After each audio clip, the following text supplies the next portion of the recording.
Beware the Ides of March, I'll tell you, Dave. Hopefully no stabbings will take place. Yeah, especially my back. You and me both. But I'm happy to see March. I'm happy to see warm weather. I'm happy to see the beginning of contest season. And so far, we've had a bang-up set of episodes for 2024. So hopefully we're going to continue that on into March of 2024. Well, February's a short month, so here we are in March already. Yep. And since we're fully aware of where we are, let's talk about where we've been, Dave. Well, show-wise, we've been to Columbus, our first show of the year for you and me, which we managed to get to. BlizzCon in Columbus lived up to its name. A little bit of white knuckling driving up to Columbus, but we got there and had a great time. I don't know about you, but I had a really good time. I had a good time as well, and I want to thank the Eddie Rickenbacker chapter for putting on their invitationals. They always do. It was a good show in Columbus. I think the weather might have clipped them a little bit, but I tell you, the vendors must have all came in the night before. Yeah. Full load of vendors, and man, they had lots of great stuff, and they were looking to not take it home with them. Well, it was almost like a scale model garage sale because it was skewed heavy to the folks trying to unload a lot of stuff. Yeah. And that always. Yep. Although there were a fair number of internet vendors and that's true. And some brick and mortar guys there too. And everybody was wheeling and dealing. I'll be honest with you. I'm not sure I paid sticker price. I mean, the price that was on the box for anything I ended up buying. We'll have some fun with that in one of the upcoming episodes. Yes, absolutely. Well, that's the only place we've been. Yeah. Which, given us our first opportunity really in the region. Well, that's not true. We corrected that last episode, but yeah. Don't get me back in trouble with the guys in mid-Michigan, please. Well, March is not without travel for us, and the Mojo Roadshow is hitting the pavement again. We're going international. Yeah, barely, but we are. It counts. International, it counts. We're going to America's Hat. We're going to Heritage Con, Dave. Once again, we had so much fun last year. Gosh, it was. We are headed back. That was fantastic. It immediately made my list of shows that I've got to make it to every year. We had so much fun. And the Canadians, listen, the host chapter up there, those guys went out of their way, not only to put on a fantastic show in a fantastic venue with fantastic vendors and fantastic models, but, the Canadian reputation for politeness and courtesy is not a myth. Those guys treated us so well, and I couldn't imagine not going back. Well, we've got a rental, and it's packed full of our friends, and it's just yes, yep. Looking forward to it. You and me both.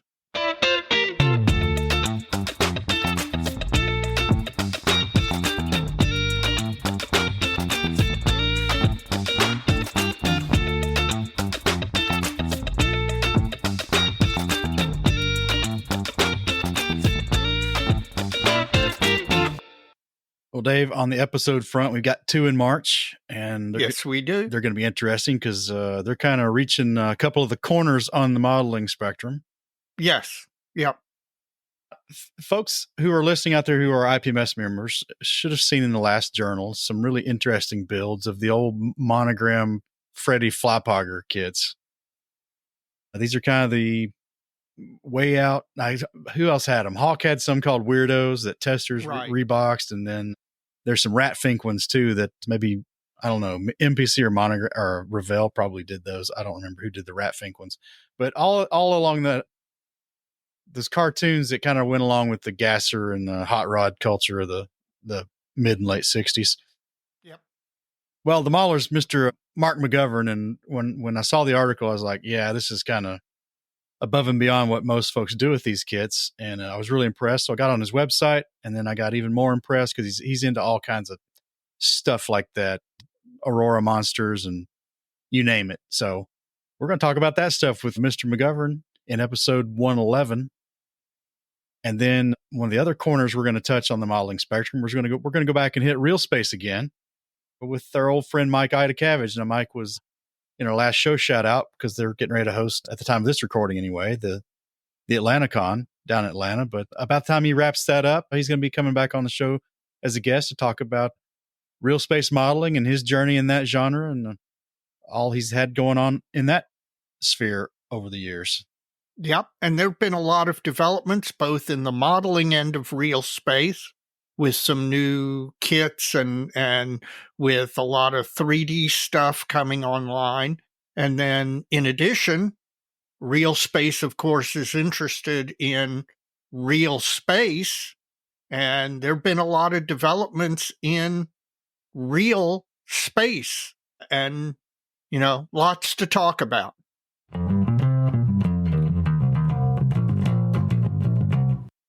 Well, Dave, the dojo is always a beehive of activity. Keeps getting more and more so.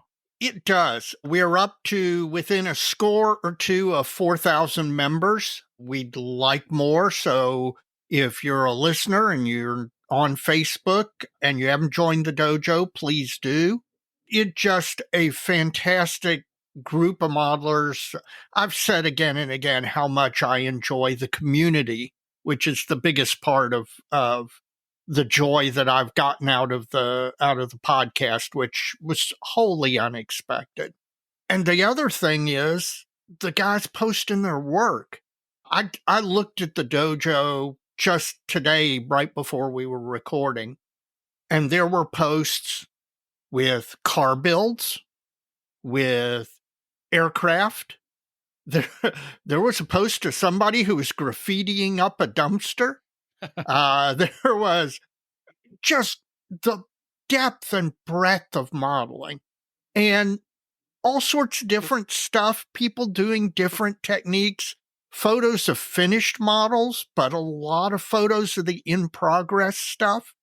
And to be honest with you, as much as I enjoy the finished models, I think I enjoy the in-progress stuff even more, because I look at something that somebody's doing in progress and I'm either, okay, how did you do that? Why are you doing it that way? What are you trying to do here? There's not a post on the dojo of an in progress shot or shots, and Lord knows you can put several. Don't be shy. And that I don't have some question for the poster. It's educational, it's entertaining. It never fails. Every time I look, it makes me happy. Just because I see something new, neat, and interesting. And I love this hobby. I'm not going to lie.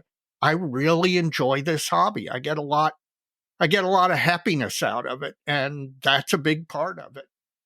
Well, I think I need to put out another bulletin. I need to do two, because there's an example this week of someone who was in the dojo who was unaware that it was connected to the podcast. That's the second time I've seen that happen. So, well, folks come into the dojo through recommendations and friend invites, right, and they may not know, right? Yeah. So I would like to make sure everyone... We have to remind people we do a podcast. That's right. On the flip side of that, the number of followers to the Plastic Model Mojo Facebook page is about 1.5 times again the size of the dojo. Yeah. So there's a lot of folks over there following the news about the podcast who aren't in the dojo. So we'd like to see that swing the other way as well.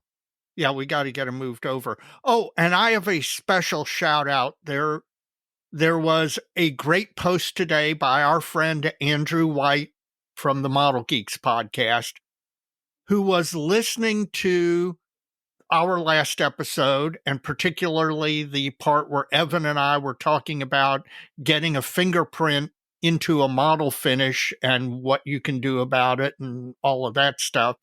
He swears that at the exact moment he was listening to that, he put a fingerprint on the model he was working on. He posted a photograph of it. Whitey, we feel you. I know you can fix it. It's going to come out beautiful when you do. It's a minor setback, and neither Evan and I are going to take any blame for that happening. Well, I replied that I can't wait to hear the story on the Model Geeks. Me too. Me too. All right, folks. That is March. We look forward to seeing you at shows, in the dojo, and tune into our episodes. We really appreciate it.